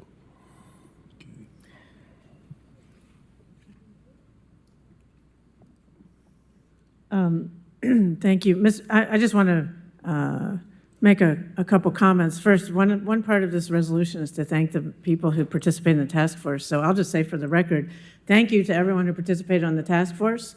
That's now officially in the official record. I appreciate the volunteers from HART who participated, the many city staff members who participated from 311, from KPD, Brad Andrews from 911 participated. I think there were some members of Knox County administration who participated. And so thank you. That has given us a lot of good information. I also think it's important to note in that report, it acknowledges and celebrates our considerable work in this arena. It acknowledges that the city of Knoxville has been a leader. We have the Behavioral Health Urgent Care Center. We started with 1, then we expanded to 4. Now we have 6 teams of co-responders, which is working really well. That's where we have an officer going out with a trained mental health clinician to answer calls just like the ones that they're describing, and that's been very, very successful. We also support the empath unit for people in mental health crises. There's now medical services provided at CARM. There's warming centers. We have trained social work people doing the downtown K-Town Connects, which is what a lot of businesses call instead of calling 911 when there's someone experiencing a mental health crisis. And so I would just say we are making great strides on this. We are not Mayberry, and we are not Cookeville. Cookeville's a town of much smaller town of 34,000 people. And I'm glad that this is working well for them, but I venture to guess that they don't do co-response. They don't have the scale of challenges that we have, and they're not investing in the many measures that we're doing. So I think that that's not really an apples to apples comparison.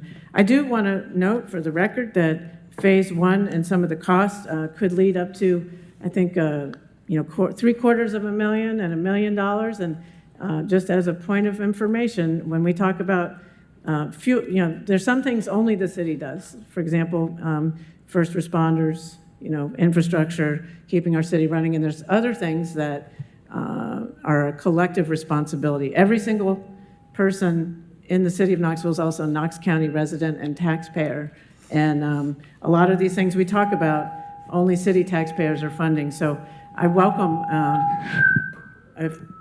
I think we have too many lights on. I promise to call on everybody, but anyhow, I just wanted to make a note that that did say how important it is to treat these as health issues, and the Knox County Health Department is the health department that serves our city, and I think that's important context when we talk about the ongoing efforts to deal with mental health crises. I think Mr. Grant was first. I'll turn if we can just go and... Mayor, could I make one point in response? I just wanted to clarify that Cookeville actually did have a co-responder program. That's how they started. But we're convinced to transition to a community responder. That's one thing that we talked about. We wanted to talk about how the two programs work together, but they actually decided to transition from co-response to community responder. Now, Knoxville, as you said, is a much bigger city. There are 34,000 people, right? Versus 200,000 in the community of over 500,000. I mean, there was a center of a much larger metro area. So for Knoxville, there's still, an imagining that co-response and community response would be able to work together to fill those gaps. I'm also told that Cookeville operates its own jail, and we do not. And so, sometimes those things that the expectation of savings and changes in how the jail operates, we have no control over. Oh, and one final thing. My hope is that the county does stay involved, and I've been working with county commissioners for them to hopefully present a similar resolution. And I agree with you that all city residents are county residents, and my hope would be that these can continue to be shared cost. Councilmember Thomas. Yes, a question for Councilmember Parker. This is a study for Phase 1. Could you tell us a little bit what you anticipate that Phase 2 would be? Well, as you know, in the plan, there are multiple options. For myself, I haven't thought that far in terms of Phase 2 because Phase 1 starts a pilot program in the city. And then Phase 2, there's an option to expand the call types from just the 2 call types or to consider expanding into the county. So I haven't thought about Phase 2. I've been focused on how can we move towards Phase 1, which I think with all that's going on, I imagine it being a slow process just to implement Phase 1. Councilmember Grant. Thank you, Mayor. I want to start off with, I do plan on supporting this. I have a few reasons why, just echoing what Councilman DeBarber-Layman spoke on, just in terms of the pattern that I've been able to take notice when it comes to commissioning a study, right? Well before we came onto this council, a study and a task force was approved, right? The city and the mayor, took the liberty to invest in that task force. And so I just think it's practical for us to then try to put these things into practice if we can. I do want to give credit to our co response because, that program has definitely been effective since it started. I've had the opportunity to actually be in the middle of a crisis while law enforcement and that behavior specialist arrived, and I think they handled it exceptionally well. And so if there is an opportunity to figure out how these two things can coexist, I would like for us as a council body to try to figure that out. But these studies cost money, right? And it's public money. And so if we're willing to make the investment to create a task force and get recommendations, I think would only be right for us to at least give an effort to try to implement those recommendations. And I would kind of be a hypocrite if I didn't agree with alternative response, right? I would like to say that even my experience with violence intervention work was similar to that, right? We showed up on the scene during shootings. We engaged with individuals before law enforcement was needed, and it helped save lives, right? It also alleviated some of the pressure away from, our fire department and our police department. And so I would like the opportunity to see this go forward. Let's see what Phase 1 looks like, and see if we can alleviate some of that pressure off our public service. Thank you. Councilmember Adams, and then Helsley. Thank you. I, too, want to say thank you to all of the individuals that have participated in the task force and have advocated for this. The letters and the emails and the calls I have appreciated, and the conversations. The thing that I keep getting hung up on is the existence of a co-responder program already that I believe addresses a big chunk of the concerns that the alternative response is moving forward. What I've heard articulated is the difference in having someone appear on scene who has a uniform versus someone who appears on scene who does not. The difference between the skill sets that the KPD officer may have versus a skilled social worker. And I would just like to ask Chief Noel to speak to the actualities of the co-responder program when when the call comes and it is deemed a co-responder response, does that team have the ability to say, this is really one where we need the ununiformed person to address this? Sure, that's a great question. So I want to first off say I'm a huge supporter of our co-response team. I think it's been a game changer for the Knoxville Police Department in so many different ways, and being able to provide excellent response to our community, but also really contribute to the culture change of our organization. Has a major impact on our organization. But to answer your question, our co-response teams, the officer and the clinician work together as partners. So in some cases, they both approach the patient and they deal with the patient together. In some instances, the officer is the one that's taking the lead and the clinician steps back. And in some instances, the clinician takes the lead and the officer is way back handling the call. When you talk to our teams, each call is different, and the clinician and the officer develop a really good rapport and a really good, ability to communicate. And each client is different, and they do a really good job. But to answer your question, there are many instances where the clinician is taking the lead and the officer is hanging way back, almost out of sight. And it really works great. I'm a huge supporter of our program. All of the data that I've seen supports what you're saying in terms of the success of the co-responder program. The biggest trouble that I've heard is that you have only 6 teams, and that is not the full staffing that I think is desired.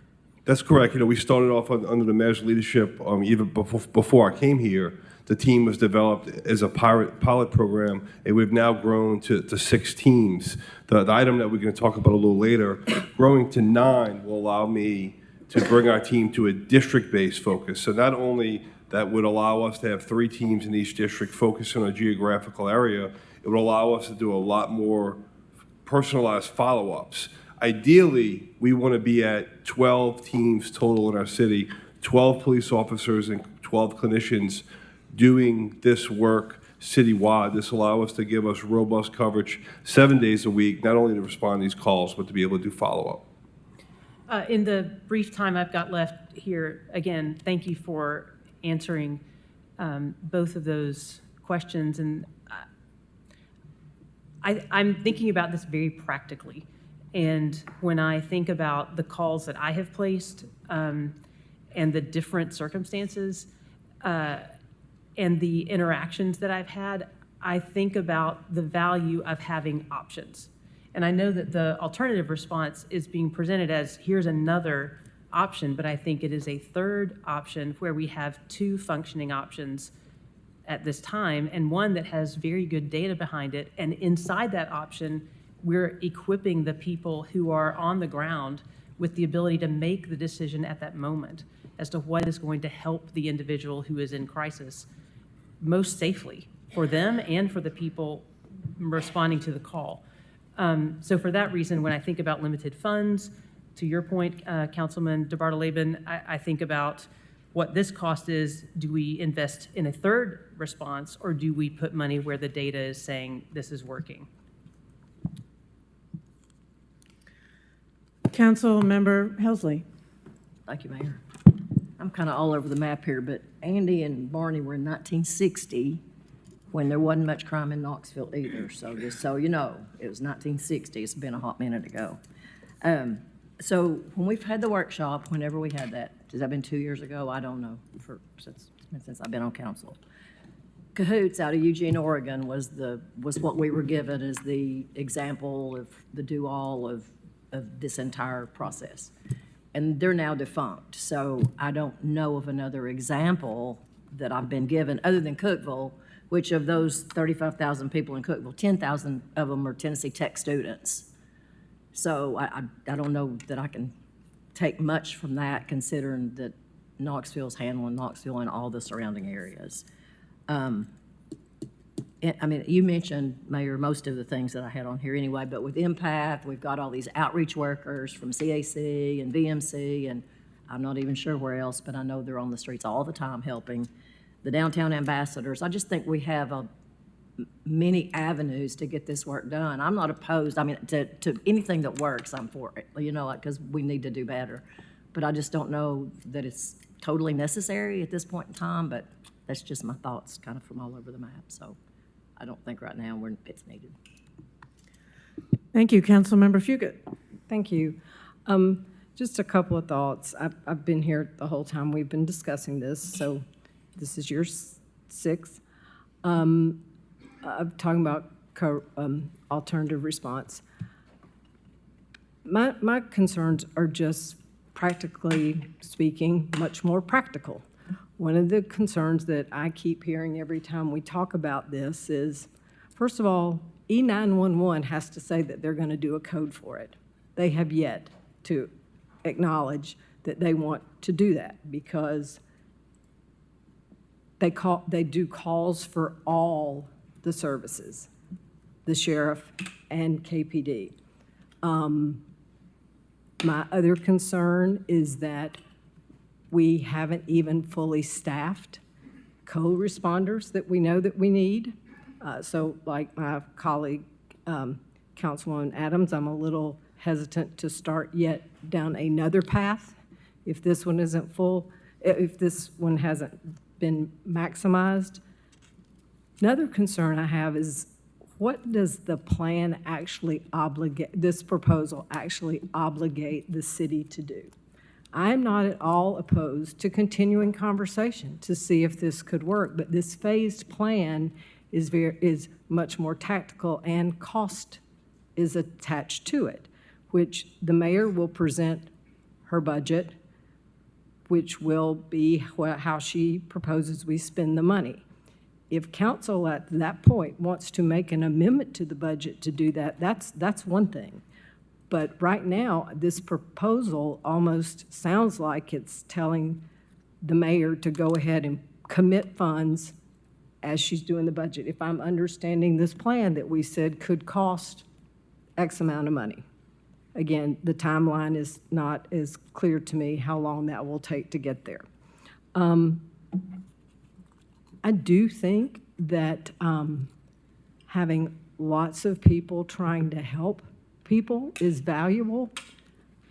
My other concern is, at one point, before we did co-responder, we put out a request for proposals, if I'm correct, Mayor, and something along this line, and we couldn't find organizations who were willing to answer the RFP, which would mean you would have to be a functioning organization with liability insurance and all those sorts of things. So I'm not sure that we're ready to pull the trigger on a totally formulated plan.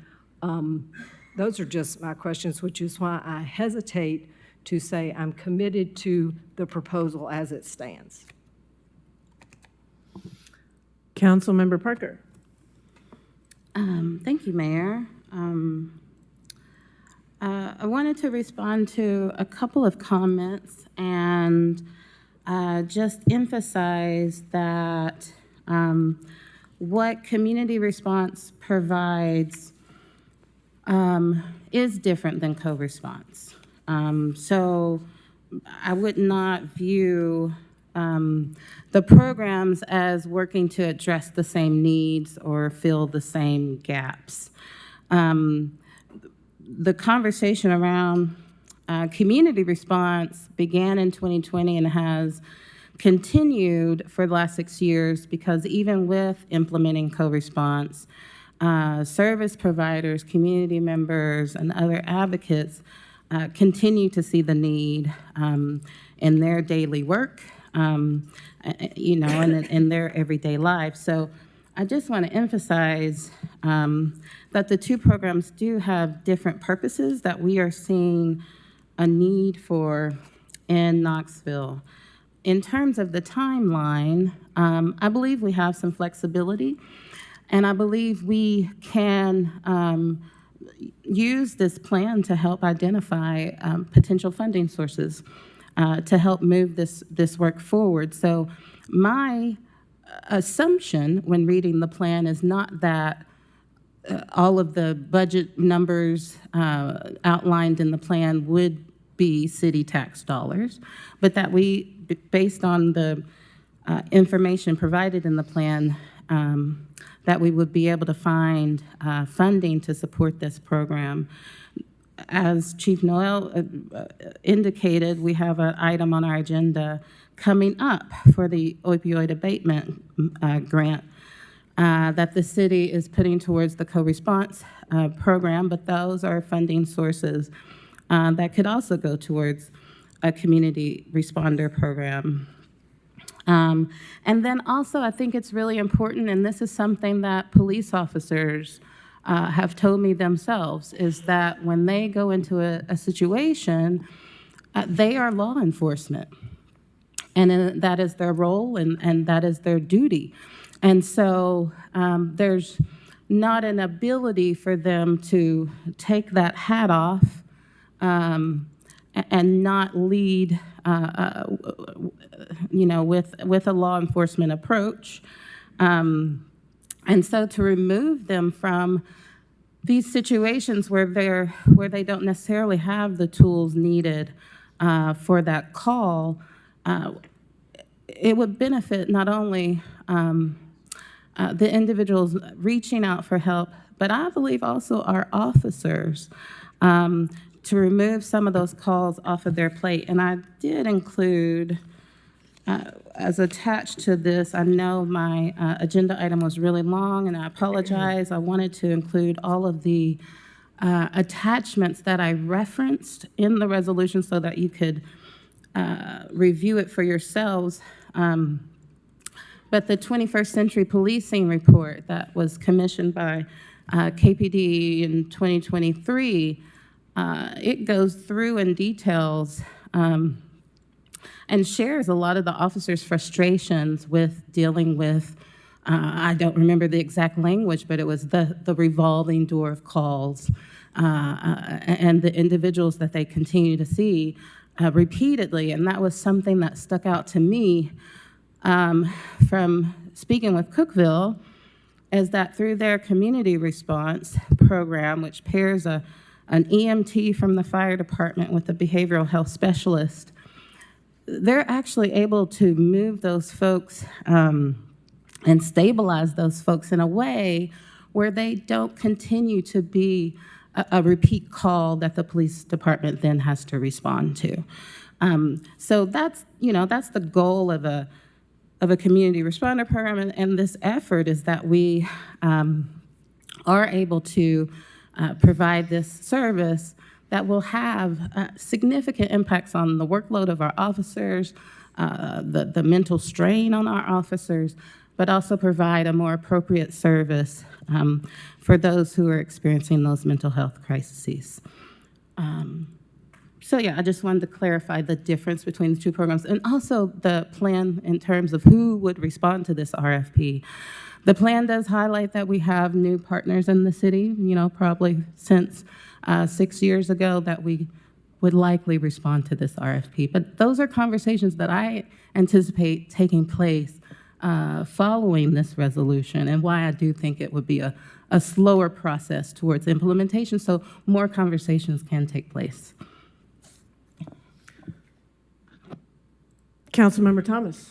Yeah, I think from all indication about the present co-responder system that we have now, is it's working really good, but it's continued to concern all of us that it's not being funded fully, and it's not even around-the-clock funding.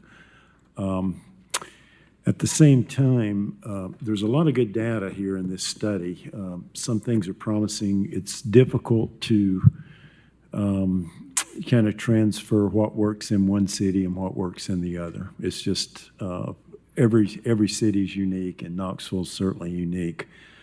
I think I will support the resolution with understanding that as we continue these discussions, we're going to have to really look at cost benefit, and so we're not really committing any money here that would probably detract from the co-responder program or the way the police is handling things right now. But there's a lot of good ideas in the report, and some of the cities that have implemented it seems to be working. And I guess I would just like to kind of keep the idea alive here. And as we work through it and go into the budgetary process, then we can make some decisions about how much funds are available, how much we want to direct toward the existing co-responder program. And then I think just continue study this plan. That's a lot of work is going into it. And a lot of the data is actually quite impressive as far as transferring some of the calls and responsibilities from standard policing to less police-oriented type of aids. So, this is a tough one, but I think I'm going to, I'm going to go ahead and support the resolution, but with the understanding that this is ongoing, and we will still have to sort out cost-benefit of the co-responder program and, how practical it is to implement the results of this study. Just a point of information, I have been in communication with the mayor of Cookville, Miss Lauren Wheaton, and she just clarified to me, which I didn't fully understand, that basically what they have in Cookville is a co-response, but it's with EMS rather than, and then it's with law enforcement when they feel that that's necessary. So basically, it is a co-response program, but with EMS and law enforcement as needed. And our co-response program, I'm really proud of it. It's working really well. It's changing the culture of KPD, and it is serving our city better. I would also venture to say the police officers, their load has been lightened by all these other efforts that we've been creating and investing millions of dollars in to address mental health issues. People go right to the Empath Center on their own. They don't need to be brought there by a police officer or any city employee. They can go there if they or someone they care about is experiencing a mental health crisis. We're putting a lot of money into that. So I guess I would just say that starting new programs takes a lot of time, energy, staff capacity, and occasionally it would be helpful if Knox County, to whom we all pay our taxes, took the lead on this sort of thing. And maybe this resolution would be best considered after Knox County brings a similar resolution rather than the city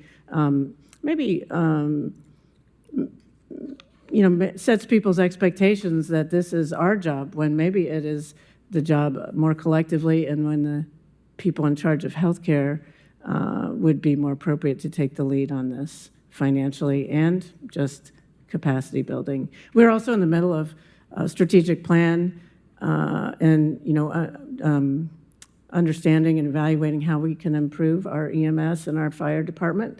And so I think that's just another important thing to consider. Councilmember Thomas. Yes, just to get to kind of the crux, I think, of the whole thing is like, we all want some kind of alternative response. And kind of the difference is do you send out a policeman with the alternative response unit at the same time, which is what we're doing now, or the new suggestion. But we also pay the K-Town Connects ambassadors who do answer calls. That's true. And they literally, there are businesses who, like, if they have someone who's an aggressive panhandler, and they don't know how to deal with it and their staff needs help, they'll call the people who with the green shirts on who do have social work training, and that's one less call for our police officers to handle. So we are doing community response that's not law enforcement based already, and we're paying for it. And in that case, it's a partnership with other partners, not just the city. And so that's working. I guess sometimes we don't.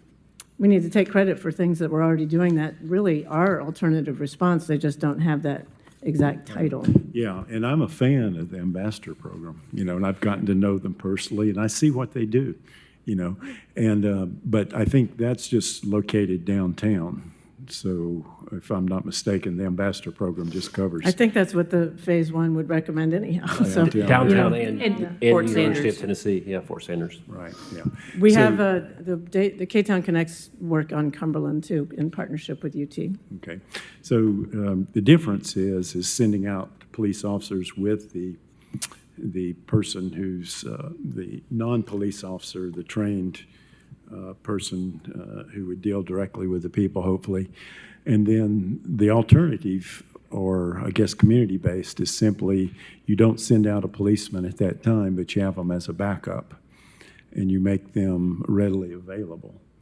And so the study is pointing to success of doing this is not sending out the police with the trained social worker, if I may use that term, but you would have them as a backup and readily accessible. And then the data that we've been given, at least, basically seems to say that that coverage is more, and it's actually more cost efficient. So that's kind of the balance we're trying to do. Is do you really need the policeman to go out and stand in the background and then but be there immediately in case, or is there much of a risk in sending out only the social workers, but then having a backup that you can get to immediately? Thanks. Everybody Your agrees. time is up, and there's a Okay, few other thank you. people. Vice Mayor. Thank you. Chief Noel, can you answer a question for me? Because in the scenario that Mr. Thomas talked about, it was the police aren't there, but if you need them, they'll be right there. So that implies to me that they are in the area or they can't be right there. So what do you, I mean, with our staffing, what is the likelihood when someone calls for service, how quickly do officers often be able to respond to what could be become a difficult, dangerous situation? Our average response time is about 5 minutes. If you're talking about the ambassadors, a lot of times, you know, the officers that work downtown and the ambassadors work really closely together.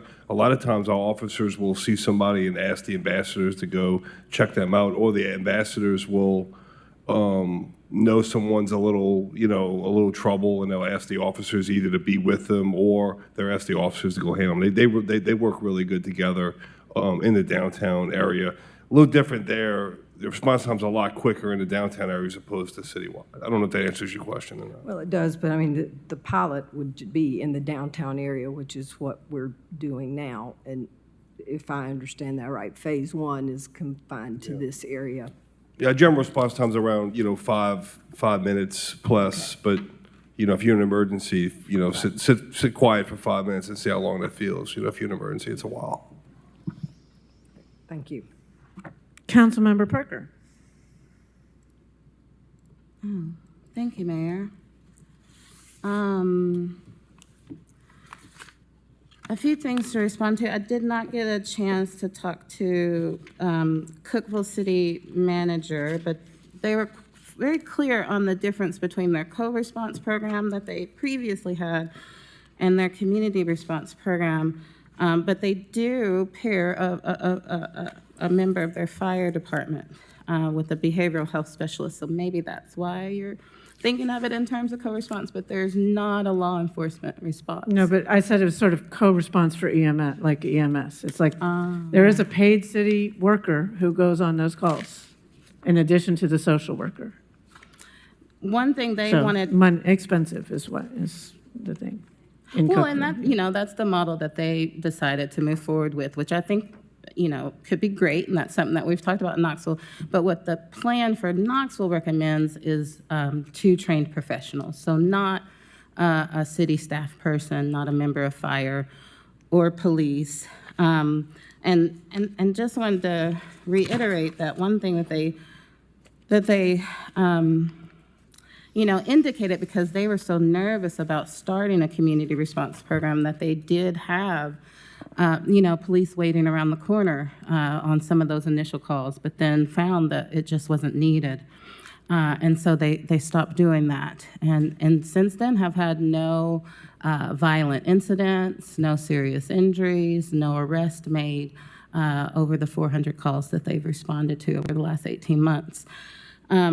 So, there are great things to learn from what Cookville's done. There are also, larger cities like Nashville, like Durham, like others. And Cookville actually went to Durham to visit with them and learn about their program before they implemented it. So there are other cities who have implemented a community response program, and they're seeing those cost savings. They're seeing those, how well it's doing in the community. Sorry, I lost my train of thought. I still see a need for it, and I still hear from the community that they see a need for it, and I still see it as a less expensive option. I need to pull up the report. Does anyone from Knoxville Heart know the phase 1? Could you come up, Elizabeth?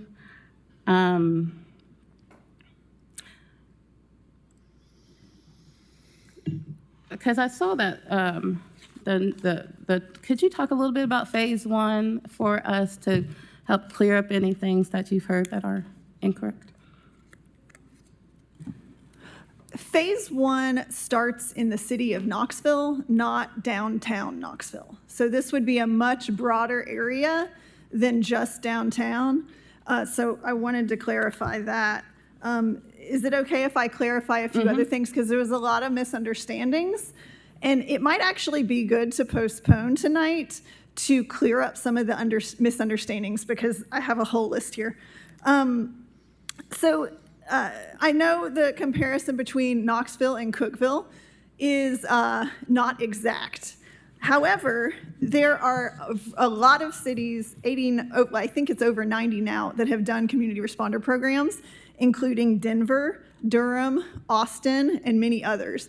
So it's not just a tiny Cookville option. This is an option for cities much bigger than ours.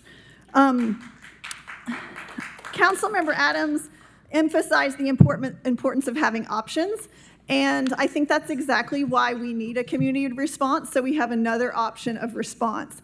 It is good to have a continuum of care, a continuum of response that meets people where they're at on the spectrum of crisis, and you don't need to nail a tack with a sledgehammer. You use a little tack hammer, and we only need community response to respond to many of these really low-level issues that don't have any weapons involved.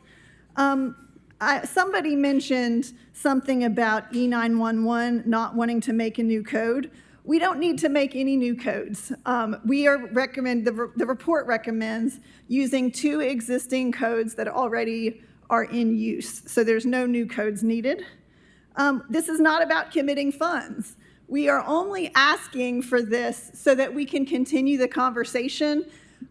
It's an endorsement of the report, but we're not going to be like, oh, you have to follow every single letter of this report. We're very collaborative, and we want to come up with solutions that work for everybody.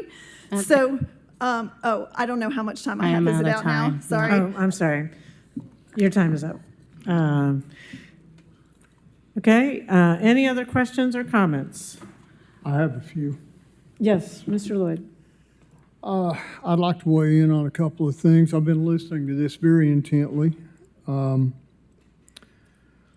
anyone know if 911's really on board with this? I mean, it seems like it would take quite a commitment to train the Mr. Lloyd, operators. that's an important question, and I'll just say that the report was written by the consultants, and the members of the task force, including 911, CAC, McNabb, KPD, others, did not endorse the recommendations of the report. They did not adopt it. HART is one member, one part of this task force, but the task force experts who served from our side, city, county, and so forth, did not endorse these recommendations, including 911. The other question I had was, this program that we're calling Phase 1, is this the program that was actually recommended by the task force? It seems as though our colleagues with the county seem to have stepped back from this. Is that the case? The Knox County Sheriff's Office, I don't believe was an active participant, even though they had a seat at the table, similar with other county participants. I think they had, maybe they came to the meetings, but I don't think they participated actively. And one last question for the chief. Can KPD guarantee the safety of the people who are participating in this program? Can we guarantee their safety? No, sir. Thank you. That's about all I have at this time. Councilmember Helsley? He was at somebody, I don't know, did you ask about 911?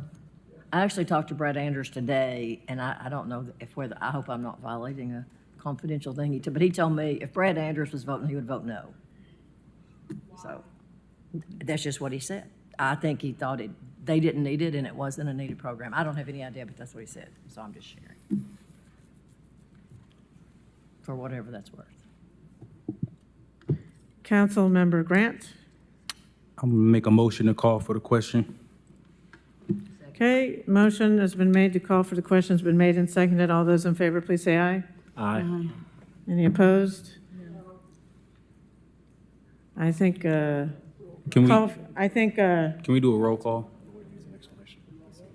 Councilman Lloyd, the call for the question is not debatable. You just vote on whether debate is over. So we'll go a roll call vote on calling for the question. Is what? Mr. Johnson? Councilman Grant. Yes. Councilman Helsley. Councilman Lloyd. A yes vote means you want to close debate on this agenda item. Councilwoman Parker. No. Councilman Thomas. Yes. Councilwoman Adams. Yes. Councilman DeBartoleben. Yes. Vice Mayor Fugit. Yes. Mayor, the vote is 7 in favor, 1 opposed. Okay, the motion to call for the question passes. Now you need to vote on the motion before you, which is a yes vote would be in favor of this resolution, a no vote would be not in favor of this resolution. Mayor, I'd like to make a substitute motion to postpone this item until our April 28th City Council meeting. Okay, there's a motion to postpone this till April 28th. Is there a second to that motion to postpone? Okay, motion to postpone fails for lack of a second. Now back to the original motion on the resolution at hand. All those in favor, please say aye. Aye. Aye. Any opposed? No. I think we better do roll call. Councilwoman Parker. Yes. Councilman Thomas. Yes. Councilwoman Adams. No. Councilman DeBartoleben. Yes. Vice Mayor Fugit. No. Councilman Grant. Yes. Councilman Helsley. Councilman Lloyd. Mayor, the vote is 4 in favor and 4 opposed. Okay, tie vote, resolution fails. Next item, please.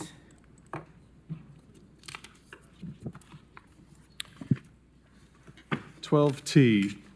12T is an ordinance, or rather a resolution authorizing the mayor to execute any and all documents necessary to apply for and accept a grant award of up to $1,600,000 with no required local match from the Tennessee Opioid Abatement Council for substance abuse advocacy and prevention and for combating overdose deaths. Motion made and seconded. Any questions or discussion? Councilmember Parker. Thank you, Mayor. I'm obviously disappointed in the vote on the last agenda item. And I'm really proud of all of the work that community members have done and will continue to do, I know, in order to bring community response to Knoxville. And actually, Human Rights Watch has a report out on community response, and one of the programs that they highlight is out of New Orleans, which is interesting. So hopefully our police chief can learn a few things from his former colleagues. What I really want to challenge my colleagues to do is to talk to some of these advocates in the community who are pushing for community response and talk to them about why, and talk to them about what they have seen and what they see as a need in Knoxville. You know, we are trying to compromise when it comes to community response, but I'm not receiving reports on community response. All I'm hearing is it's going great, but I'm not seeing any reports that show me it's going great. What we've seen are reports, including the one from 21st Century that's in the packet, that talks about the difficulty the program had with hiring behavioral health specialists for the program. And what is mentioned is not their pay. What is mentioned is the type of work that these social workers decided that they didn't want to be engaged in. So while we have a full team of 6 co-responders now, I worry about how that staffing level will be maintained.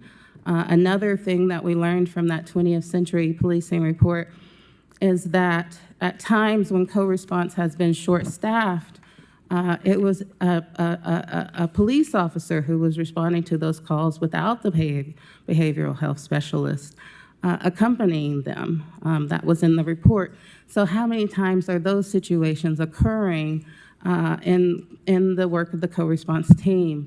It would be great to get some reports so that we know over the last 6 years, what's the update on the number of arrests that have occurred? What's the update on the number of individuals that we've seen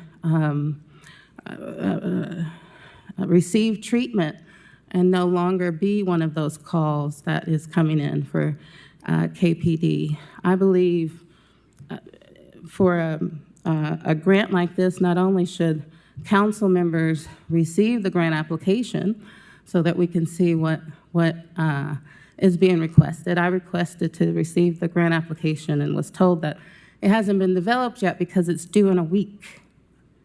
And so I guess you're going to write it in a week. I will make another request after you've written the application, if you would send it and share it with me, because the community wants to know updates on co-response, and I have no updates to share with them other than the staffing struggles. I would like to see more trauma-informed services in our city. That's one thing that the Homeless Coalition was calling for when I brought the Warming Center resolution forward. That's not only for warming centers, but that's for all of our services. There was a report conducted and facilitated by the McNabb Center that set it as a priority that certain vulnerable populations, especially those experiencing mental health crisis, are better served by systems of care rather than the criminal justice system. And so it's our responsibility as cities to come up with solutions that divert people away from the criminal justice system or any exposure to law enforcement, especially when they are having a health crisis. So I just challenge my colleagues, you will be here for a lot longer than I will, but to talk to these service providers. I also wanted to challenge Justice Knox to do the same thing. It concerned me when they came forward that they only have talked to CAT CAT leadership rather than the actual bus drivers.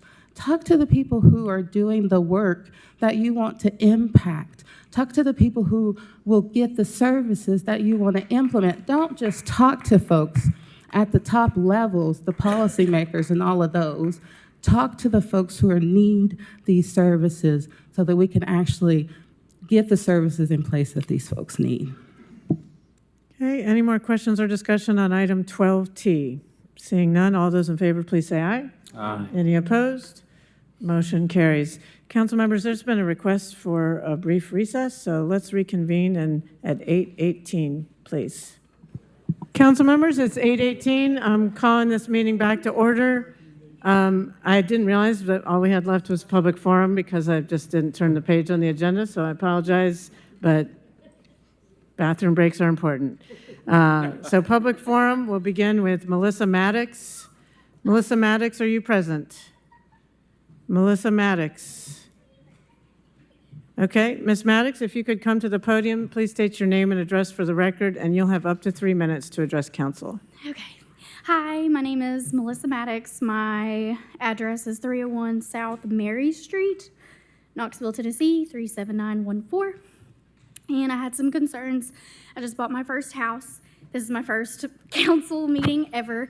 But there is a house diagonally from me that's like fallen in. It's totally against codes. And there's children in our area.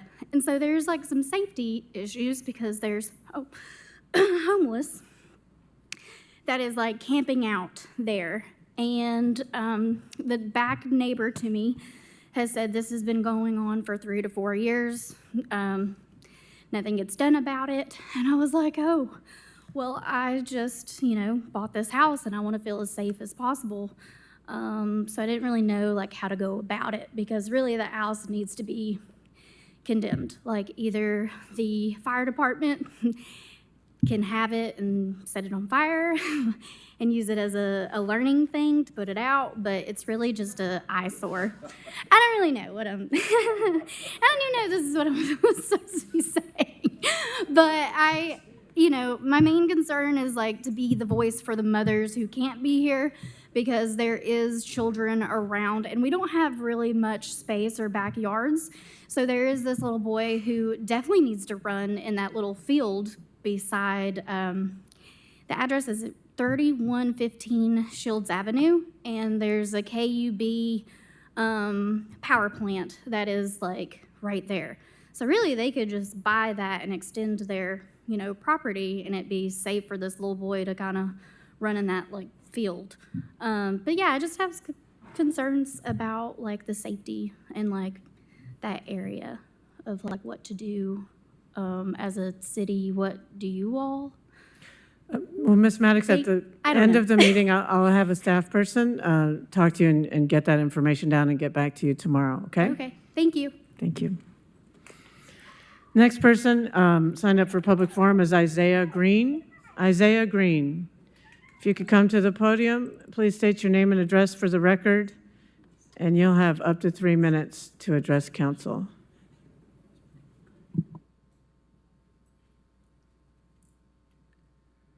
Hey, how's it going? My name's Isaiah Green. I live at 4311 Walnut Ridge Lane. I'm going to keep this a little bit more brief because of how long we've all been here. I think everybody would probably appreciate that. I left Knoxville in 2015, and I returned this year. The growth has been crazy since I've been gone. In the time that I've been gone, I've lived in much larger cities, and I've experienced the problems that come along with cities that don't plan community care and quality of life along the lines of growth. They opt for efficiency, and they opt for a low price tag, and I see the harm that does. And looking at today's agenda, what I saw was a push for mixed-use zoning, for expansion of public transportation, for things like the Alternative Response Program, which I would like to say that I lived in Denver, and that program is highly popular and highly effective, and it's the main reason why I'm here. And I really want to express my appreciation for Councilwoman Parker for pushing on issues like this. I would like to express my gratitude that you guys are looking at these issues and that you are, seem to have a prudential outlook on the quality of life for Knoxville and its citizens. And I would just like you to continue to keep in the back of your minds that with low price tags and efficiency, there may be greater consequences down the road. I think that's all. Thank you. Thank you. Last person signed up for public forum is Rick Roach. Mr. Roach, you'll have up to 3 minutes to address council. Rick Roach, Knoxville. Once again, you guys have the pooch. When are you guys going to realize that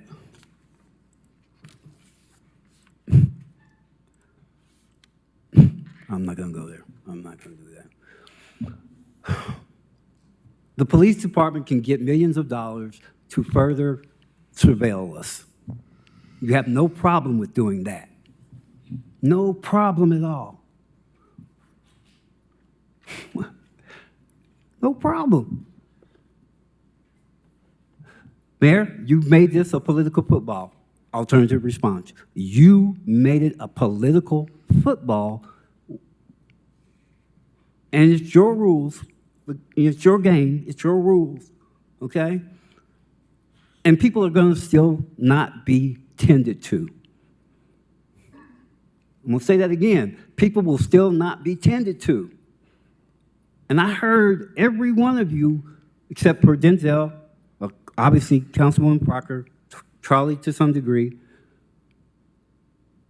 DeBar Levan, thank you, sir.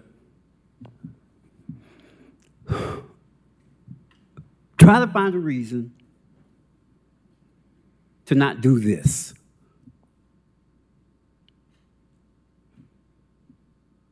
Zero fatalities of the caregivers, of the professionals, to our knowledge. Zero. So that's over with. You don't have to question that anymore. Okay? Remember when you did this vote? Remember Lisa Edwards. Remember Brother Batts. Because they could have been dealt with differently if we'd have had alternative response in place. And there are multiple more examples, and primarily of the underserved communities, constituency mayor, okay, who are people that look like me.